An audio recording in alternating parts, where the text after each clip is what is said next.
gonna do my third new book release, and this one is called Caraval, and it's by Stephanie Garber. And Caraval is beautiful. I think you'd want to buy it just based on the cover, and the inside is pretty. It's got the pretty pages. It's got pretty black and white scrolls. It's a beautiful, beautiful cover, and just looking at it, it makes you really want to buy it.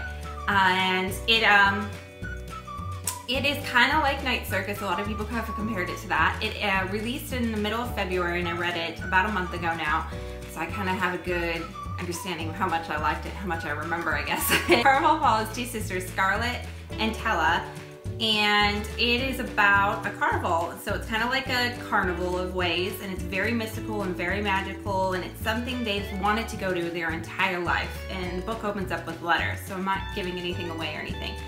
And they're letters to try to get into this special thing, and their grandmother had gone once, and it's highly likely that they'll never get to go.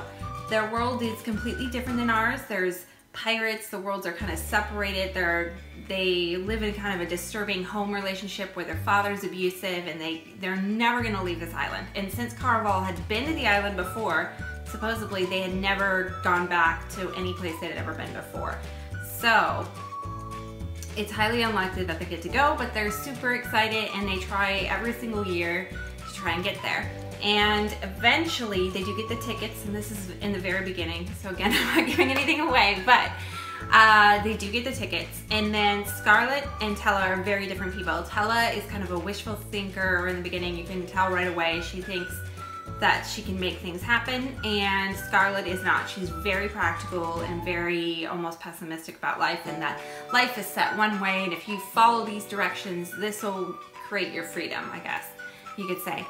So they finally get to go, and it is mystical and is magical, and the author does a really good job of describing the world. Like, you can see where their island is or what their island looks like, and when they get to go to Caraval, you can see all the mysticism around it, and you can see pretty much plainly out how it goes, or how it looks in your head. So the author does a really good job of that, and the characters are pretty distinctual. There is a small romantic part in it, and his name is Julian, and he's a pirate, and I'm not going to tell you which sister, but you kind of don't know where he lies. Just like Caraval, you don't know where that lies. You don't know whether it's a good thing or a bad thing, and you don't really know where Julian lies, which is a really good thing, I think, throughout the book.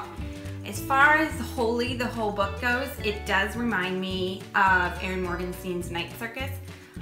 It does remind me of that, and they're completely different stories, so I don't think they're real comparative, but they do remind me. So I get why people say they're so much alike or one's better than the other. I would say, I don't know if I'd buy this book, honestly. It is beautiful, and if you're really into that kind of world, then maybe I would say go ahead and buy it. And because I have different genres I love, and maybe not the best book, but I still buy them. But yeah, it was really well done. It was a really well done book. It just wasn't my favorite in the end. It does leave in a tiny bit of a cliffhanger, so I won't give anything else away.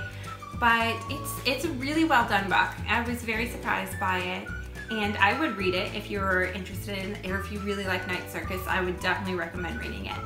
And I guess that's everything I had to say. Thanks for watching. I'll have my Pinterest, Goodreads, and Instagram linked down below. Please subscribe below. And thanks for watching everything. Bye!